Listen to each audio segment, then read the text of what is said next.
Good afternoon, I'm Dwayne Carpenter, Sports Information Director here at West Virginia Wesleyan College, and joining me for this Coach's Corner is head baseball coach Randy Tinney. Randy, thanks for being here. Glad to be here, Dwayne. Thank you. Well, we've got a lot of ground to cover here in our 10-minute segment. First off, your baseball team swept Davis and Elkins this past Friday, secured the number 2 spot in the Central Division. Could you talk about this weekend and what it means for your program to make the playoffs this year after just missing them by 1/1000th of a point last year? Well, I mean, the Davis and Elkins games last Friday were huge games, and we had to win one of the two in order to qualify for the tournament. We won the first ball game, which was a very good ball game, went right to the very end, ended up with the bases loaded with one of their better hitters at the plate, and unfortunately we were able to get a strikeout and come away with a win. The second ball game, a little bit more distance, not quite contested to the end, but Davis and Elkins is a very good team. It's developed into some, a bit of a rivalry, I guess. But a real nice evening. We played under the lights, and which nice turnout, and I was very pleased with the evening. The winner, obviously, we move on, and we play this Thursday night at 7 up in Johnstown, Pennsylvania, against Seton Hill University. Okay. And that's a double elimination tournament, and 6 teams from the West Virginia Conference are involved in it. West Virginia State, Concord, Audis and Broadus, ourselves, Seton Hill, and Pitt Johnstown. And of course, for those of you that don't know, your son JR is a sophomore on the Seton Hill game. This is the first time you guys have matched up. How does that feel going against your son? Well, actually, I tried to call him again earlier today, actually, to talk with him a little bit. He actually pulled a hamstring at the end of last week, and has missed the last 2 doubleheaders. Is hoping to get back, be able to play in the conference tournament, and I was calling to check and see how that was going. But to say it's not awkward would be wrong. Yeah. But I mean, he's been around the game a long time, and I have as well. And it basically just comes down to 2 schools competing. Right. Once the first pitch is thrown, he, along with his teammates at Seton Hill, are going to want to win just as bad as we're going to want to win. Right. And in the end, I guess unfortunately maybe there will be a loser, but we both understand what we're after. Right. And so it'll be an interesting evening, and I just hope that he's healthy enough to play, and if it's not in our game, at least get to play in the tournament. Right. You haven't faced Seton Hill in a couple of years. What do you know about their club? They're a very balanced team. When I break it down, I think that I would give the pitching edge probably to them with their depth. Defensively, I would give them a slight edge over us, and I would give us the edge when it would come to hitting. I mean, they're a solid offensive team, and they're in or right around our same area in terms of offensive statistics. But they're a very balanced team, maybe more balanced than we are. But we know we have to score runs when we go to a ball game, and we're going to have to do the same thing this weekend. Right. In order to stay in the tournament. Right.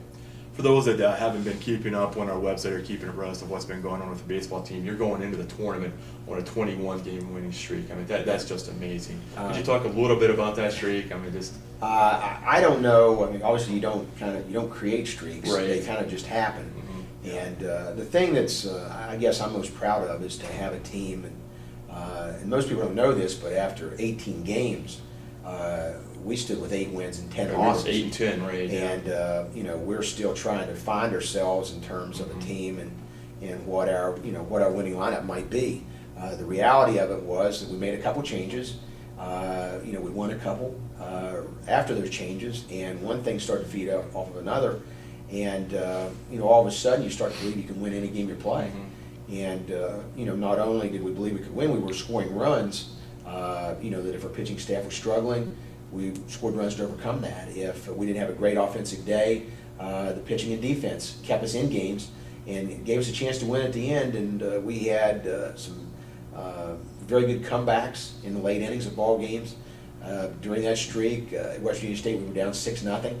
I came back to win that. I think in another ball game, I don't remember exactly who it was against, we were down 7-0. 7-0, yeah. And came back to win that ball game. So it's, as a coach, it's a real nice thing to be able to watch your players grow in confidence and also bond as a team, because they understand what team is. You know, Right. whenever you're looking at a different aspect of the game coming through for you on any given day to win. Right. Not the same one every day, but a different one. Yeah. Now your team on this 21-game winning streak, you're now 29-10, rated 8th in the Atlantic region as you go into the tournament. A couple weekends ago, you reached a personal milestone. You won your 600th baseball game. Could you talk a little bit about what that means? I've told some other people. I think it's maybe more of a reflection of what the institution, maybe the value they place on athletics. I mean, there are other coaches here that are very successful, but you don't win 600 ball games alone. I mean, obviously I've had many players that have played a big part in that. But in the beginning, you have to have the support of an administration to give you the funding that you need to stay competitive, whether it's scholarshiping or budgets. But in the end, I think it's maybe a reflection of the institution and their support, maybe more than a reflection of me. And Right. I know it's a personal achievement, but I guess as I get nearer to the end of my career, maybe the total wins will mean more. Yeah. I mean, right now I'm just trying to win 22 in a row and do well in the tournament. But I know when I found out, and I didn't really know that I was at 600 until my assistant told me. And all of a sudden you do start, you stop for a moment and think about, who were the players who were part of that first win? Right. Who was that first win against? Yeah. Who were all, who played on this team and that team? And so you do stop for a moment and reflect back, but I'm just not at a point yet where I want to spend too much time thinking about the past. Very focused on the future here at this point. Okay. It's been a couple of weeks since we talked to you. Also on that weekend, you had a couple of dedication ceremonies for a couple of projects, and you also honored John Barlow. Could you briefly talk about that weekend? Okay, first of all, the Light Project. We had several alums that were a big part of that, and we honored that group on that day. And our scoreboard, a player that had played for me several years ago, John McKnight, a cardiologist at Mon General Hospital, he gave the lead gift, and we had several other businesses step up to support that project as well through corporate ads. And we've put up a scoreboard that I think that the community and the college can be very proud of. I'm very pleased with the way it's turned out, and we recognized the members that helped with that project. And then we also honored a gentleman from Buchanan that passed away last summer, John Barlow, who was a supporter of the college in many different ways, many athletic programs.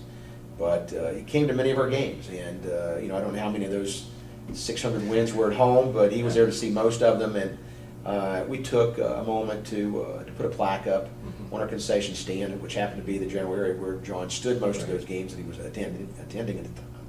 And it was it was a very special thing for his family, and John was a very good man. But we took time out a couple of Saturdays ago to recognize those people. They're certainly really important to our program.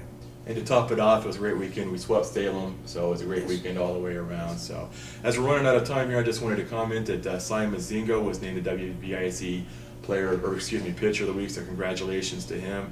And then Corey Flickinger was player of the week last week, so congratulations to both of those players. So, Coach, best of luck at Pitt Johnstown. We hope you bring back a conference championship, and we'll be rooting for you. So. Oh, I appreciate that. Thank you very much. And we'll go and certainly represent the school the best way we can. All right. Okay. All right. We'll get back with you next week and see how things go. Until then, this is Coach's Corner. Randy Tinney, Dwayne Kirkner.